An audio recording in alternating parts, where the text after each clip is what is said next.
Hello, and welcome to Mailin' It, the official podcast of the United States Postal Service. I'm Carla Kirby. And I'm Jonathan Castillo. This episode, we're putting the spotlight on the Postal Service's annual Dog Bite Awareness campaign. Last year alone, more than 5,800 postal employees were attacked by dogs while delivering mail. In 2021, another 5,400 employees were attacked. This year, we're hosting our National Dog Bite Awareness campaign the week of June 2nd. It's an important part of our employee safety training and a great way to help educate our customers on the role that they play in preventing these attacks. To learn more about that, we're joined by Linda DiCarlo. Linda is Senior Director for Occupational Safety and Health at the Postal Service. Linda, welcome back to Mailin' It. Thank you, Carla. Thank you, Jonathan. It's a pleasure to be here. I think the best place to start is at the beginning. What is National Dog Bite Awareness, and why do we do it every year? Wow, that's a big question, Carla. Dog Bite Awareness Week dates all the way back to 1980. It started as a result of two particularly brutal dog attacks that we suffered in California, one of which actually resulted in the death of an employee. So it really brought to our attention the need to really bring some focus on how to make sure our carriers are safe by both engaging our customers and by training our carriers. It is a collaboration between our customers and our employees. It takes both of us. That's why this year's theme is Don't Bite the Hand That Serves You. It's about working together, which means postal employees and dog owners are both making an effort to address the problem. We're going to be kicking off our event in the Philadelphia area. We'll be holding it at one of our new sorting and delivery centers, which is also exciting to be able to present that to the public through our press and media relations. We're really looking for engaging our customers and having them play a role. A campaign that's gone on for 24 years where we still see increases really needs to get more and more focus and attention. I couldn't agree more, Linda. And, you mentioned that this is really a collaboration between the Postal Service and its customers, right? Can you walk us through how USPS prepares its letter carriers to successfully handle dog encounters while they're out on their routes? I most certainly can. We start from the very first day a carrier starts with us. As part of their orientation, we give them some training on dog bite awareness. It's a lot of steps. It's not only just, how to use your satchel to put a barrier between yourself and the dog. It's familiarizing them with the dog repellent spray that we have for them to use. We also teach them about not wearing earbuds while out on the route. We want to make sure that they're always aware of their surroundings. And then after orientation, every year, in addition to the campaign, we have regular stand-up talks. And that's an opportunity for our local leadership to really focus on the kind of dog events they're seeing in their local area. It's one thing to look at data from a national perspective and say 5,800, but 5,800 all resulted in different scenarios. And it's those scenarios that we need our local leadership to step up and make sure that they're training their employees on how to respond. One of the things that I remember when I first came into the Postal Service was they kept telling us this over and over. Dog attacks are 100% preventable. It is when we're all working together. We really count on our customers to make sure that their dogs are on leashes, behind fences, that they're in another room behind a closed door, that they're not letting kids take mail from our employees. If we get that engagement from our customers aligned with the training we give our carriers, we can prevent it. Now, keep in mind that the satchel and the spray are not really designed to stop the attack. They're designed to really give you that minute to focus on what you need to do to get away. The dog's going to keep coming, but I'd rather he chewed on the mailbag than on my arm. So it's interesting. You mentioned the satchel as a barrier. Can you tell us a little bit more about the spray? Is it a pepper spray, or what type of spray are our carriers using? Yeah, our dog repellent spray does have portions of pepper spray. It's got capsaicin, which is that main ingredient in pepper spray that we're used to using, people to people. But it's not harmful to the dogs. We've had it tested through the Humane Society, the Veterinaries Administration, and we've made sure that it's just enough, again, to give us that time to get to safety. It doesn't harm the dog. You hear a lot about different things that we use to repel dogs. People have air horns, people have dog sprays, they have all different things. But it's the same as with humans. Eventually, dogs get used to these things. Just think about how many times a car alarm goes off in front of your house and you don't even get up to look anymore. It doesn't have that same effect it did when they first came out. So a dog that continuously gets sprayed is going to get used to it, and then we'll have to find another method. And that's when we have to start engaging some other of our tools to ensure that our employees go home safe every day. Great point. So, given that the Postal Service covers the entire United States, I can imagine there are some big differences in mail routes depending on where you're located. What are some of the factors you have to take into consideration when local training is done? You really have to look at what situations those particular carriers face in their route. Some deliver to apartment complexes where they park their car once, they go in a building, they go floor to floor, or they're just in a lobby. Others have only street curbside delivery, where they're just sticking their arm out a window and only occasionally getting out to go deliver a package to the door. Then you have other routes like rural routes that are delivering on farms where farm dogs are just wandering. They're doing what they're supposed to do. And then you have situations where in some inner cities, we're starting to see a feral dog population. People have moved out, they've left their dogs, and their dogs are just running the streets and they're just kind of strays hanging out. That's a whole different kind of scenario, and that's the kind of stuff that we really rely on our carriers and our local leaders to really address for themselves. I know you had touched on it a little bit before. You had mentioned that it's really important for postal workers to have that situational awareness. Can you list some of the things that we kind of encourage our employees to do while they're out there on those routes? Absolutely. When we're out on the route, there's a lot of things that we need to be aware of. Not only just traffic, other cars coming, people, and dogs. So you need to be aware of your surroundings at all times. So we really do tell folks not to wear headphones. Don't be reading through the mail as you're walking. You've all seen people trying to cross the street reading their cell phones. That's not something we want our carriers to do. They need to have their head on a swivel to be alert for whatever situation may come by. And that even includes just keeping your eyes moving so you avoid tripping over sidewalks, and seeing the dog coming at you from a block away. Those are the things that we really encourage our carriers to do is pay attention. The mobile delivery devices that letter carriers have with them are also an important tool for helping them avoid trouble. Can you tell us a little bit more about that? Absolutely. One of the great features of the mobile delivery device is a hazard report. And that hazard report includes a number of things, broken sidewalks, broken stairs, bushes that are blocking intersections, but it also has an alert for a dog on the premises. And it doesn't mean that it's a dangerous dog or it's a mean dog. It just means, hey, Fluffy lives over here on 13 Main Street. They are allowed to even add in comments, such as, Fluffy likes to hide under the car, and when she sees somebody come out, she likes to play and jump out and bite at your ankles. So this is the kind of message that gets put on the mobile delivery device. And as the carrier is approaching that residence, they get that alert. And they get to see, okay, Fluffy might be under the car today, so let me just pay extra attention and weave my way around. What's great about it is that not every day do you get your mail delivered by the same person. So by having the alert in the tool itself, in the delivery device, allows whoever is carrying that route to get that same notification.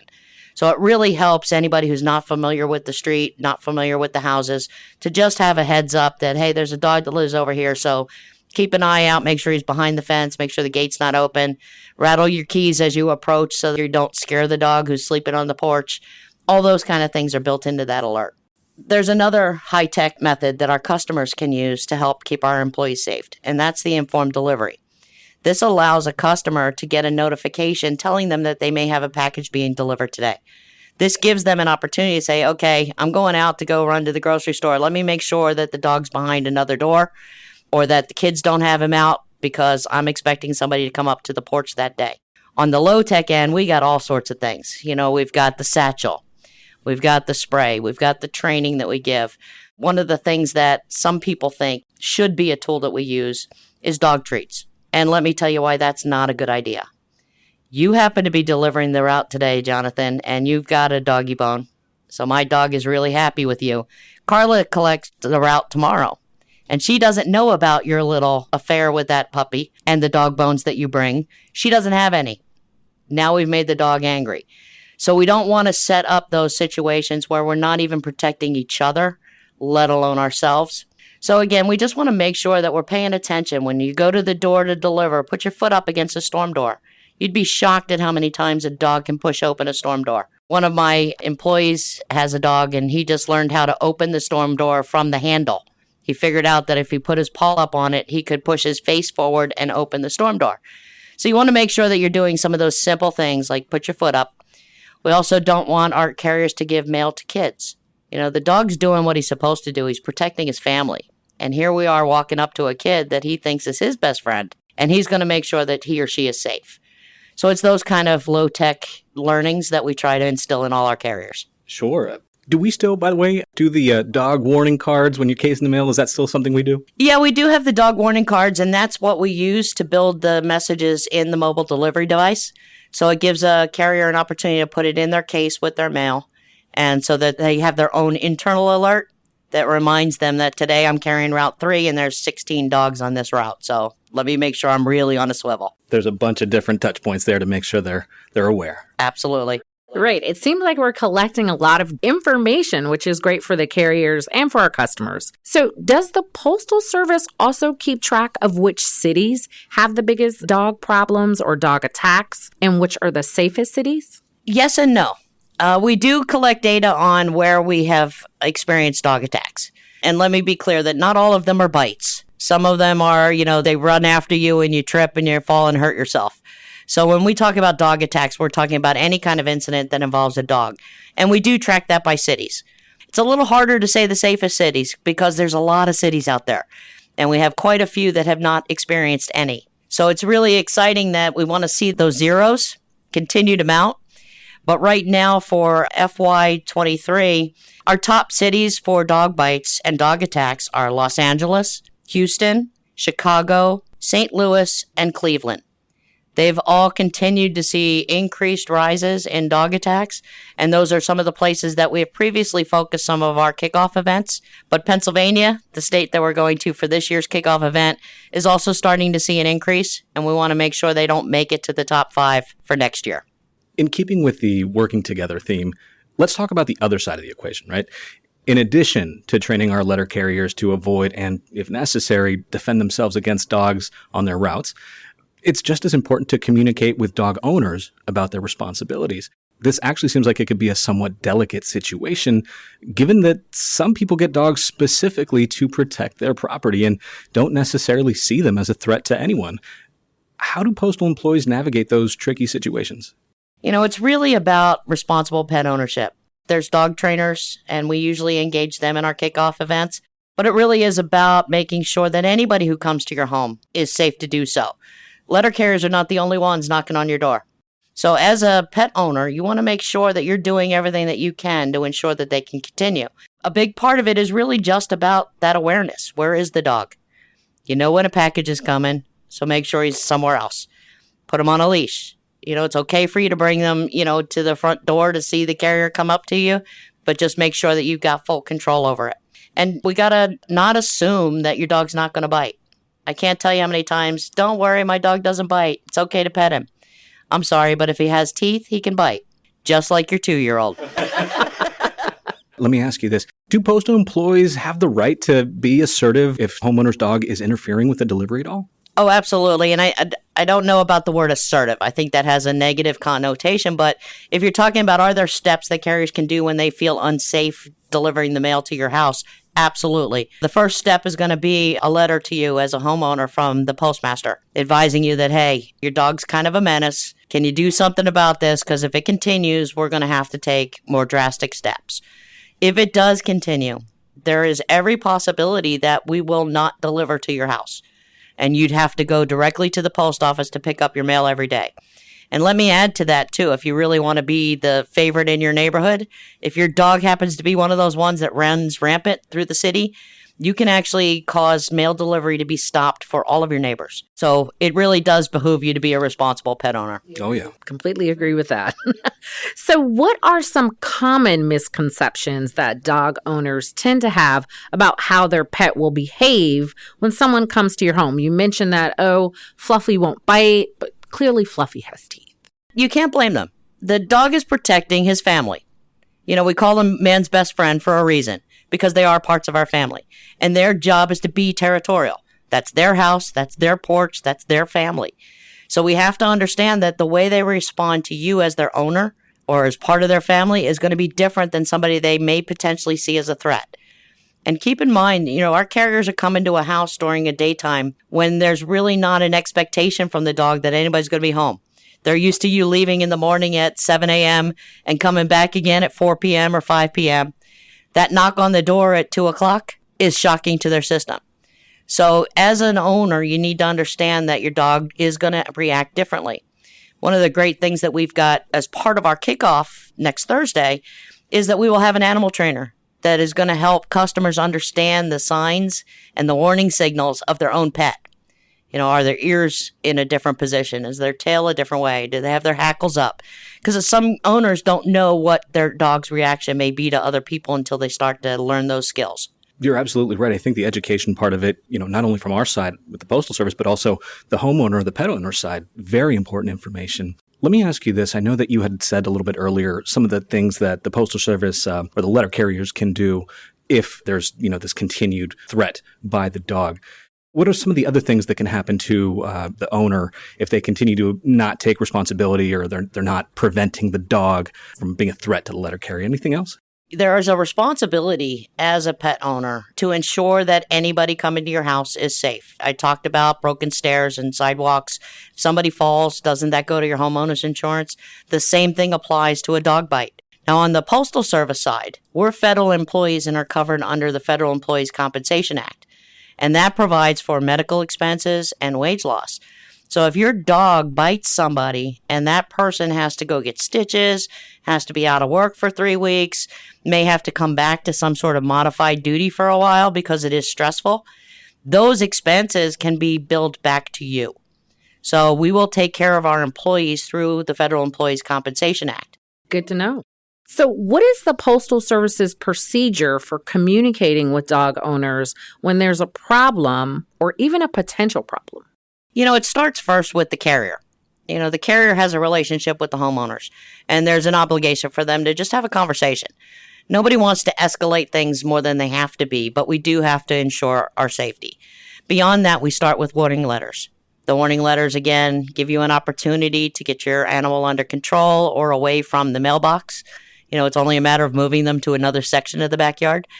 But then it goes to where we do advise you that we are no longer going to collect and deliver your mail, and you have to come to the post office until such time as you can prove to us that it is safe for us to reappear at your doorstep.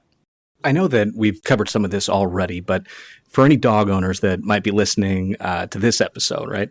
Can you give us some tips that can possibly lower the chances of their dog or fur baby, if you will, attacking a postal employee? Absolutely. Really, the basic is keep your dog inside and keep them away from the front door. Whenever possible, put them in another room. We've got these tools so that we're coming. We have a generally consistent delivery time, so when you really expect your carrier to come and deliver your mail. When there's deliveries at the front door, just make sure that the dog is somewhere they can't get to us through, like a storm door or a screen window. Especially now that it's becoming summertime. A lot of the dogs are outside in the yards, and we want them to be there. We just don't need them tied up directly under the mailbox. Just use some common sense on what you do to keep your dog restrained, at least at those times when you know that you're expecting somebody. And sign up for informed delivery. Get that heads up. I love it because then I know when I need to go pick up my mail. When there's something there that I really, really want or I've been really, really waiting for, it gives me that heads up and I get all excited about what's coming. And then the last key is please don't let your kids take mail from the mailman. They love their letter carriers. They've got relationships. We share uniforms and we have little cars and toys. But there's something about when a child is with a dog and that child is taking the mail from the letter carrier in the vision of that dog, that it becomes a whole different scenario. So just explain that the letter carriers likes the kids, but they really want to stay as far away from that dog as they can. And one more time for our listeners. We kick off Dog Bite Awareness Week, June 2nd. And again, Linda, can you tell us where that will be happening? Sure. National Dog Bite Awareness Week runs from June 2nd to June 9th. We will be holding a kickoff press event in Pennsylvania. And during that event, we will have some speakers. We'll have some district leadership. We will have a member of our union partners through a safety task force.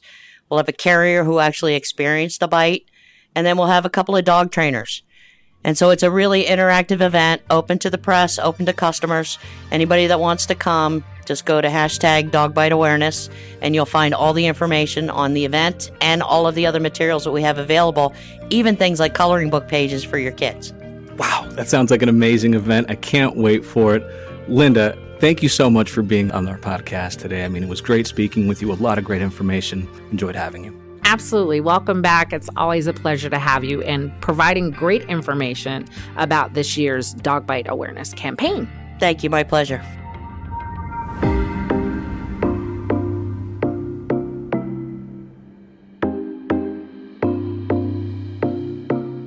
Let's wrap up this week's episode with our Did You Know segment, where we share interesting facts about the Postal Service. Today's topic is unconventional delivery methods. I'll get things going. Jonathan, did you know that the largest shipment ever moved through the mail was a bank? I'm just trying to think through the logistics of that. Exactly. This is not your average shipment. The bank was transported brick by brick. I'll explain. In 1916, a man by the name of W.H. Coulthart was tasked with building the Bank of Vernal in Vernal, Utah. Coulthart was a director for the bank, and he wanted to get bricks for the facade from a producer in Salt Lake City, about 125 miles away. Now, he could have had them shipped by wagon freight, but that would have been quadruple the cost of the bricks themselves. Coulthart realized it would be much cheaper to receive the bricks via parcel, and so he did, with 50-pound packages moving through the mail a ton at a time. I can't imagine the postal workers were too happy about that. Everyone from Salt Lake City to Vernal was in awe as the bricks took over the parcel system.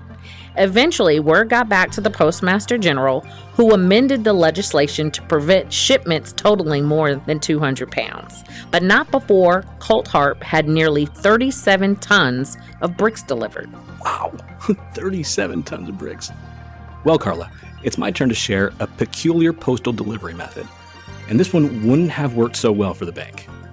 Did you know that a carrier pigeon service once ran between Los Angeles and Santa Catalina Island? Well, just when you think you've heard it all. I know. Let me set the stage. It's 1894, and people are using telegraphs to communicate over large distances. But there's no telegraph line connecting the 50-mile distance between LA and Santa Catalina Island. Enter the Zahn brothers, who were homing pigeon experts from LA. They advertised flights as fast as 50 minutes to the mainland, carrying private messages, emergency requests for doctors, and island news. The notes were written on tiny pieces of paper, folded into strips, and then secured around the pigeon's legs. So, Jonathan, what was the going rate for these avian all-stars? It depended on the season and time of day, but they ran Californians anywhere from 50 cents to $1. At one point, the rate was determined by the number of words and later by the size of the paper on which the note was written. Interesting. So basically, you could send a message via carrier pigeon for the cost of a stamp today. Exactly. The Zahn brothers ran the business until they sold it in 1898. In 1902, the telegraph finally came to Santa Catalina Island and rendered the pigeons obsolete. I'll think of those heroic pigeons the next time I send a text.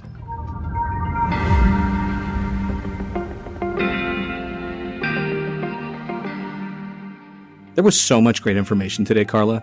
From learning about all the prevention training our letter carriers go through, to the proactive community outreach the Postal Service does to help inform and educate the public. Hopefully, there will be a day when we see those annual dog bite stats go down to zero. Agreed. You know, as a dog owner, 2 large dogs, I definitely was reminded to make sure keeping them behind the fence and be very conscious of course, packages being delivered on the porch. So a lot of great information. Hopefully our listeners go out and get their own education if they can't participate in the kickoff. And hopefully we'll have Linda back with lower stacks. That's all for this episode of Mailin' It. Don't forget to subscribe to Mailin' It wherever you get your podcasts to make sure you don't miss the next episode. And follow along on Instagram at U.S. Postal Service, X at USPS, and on Facebook.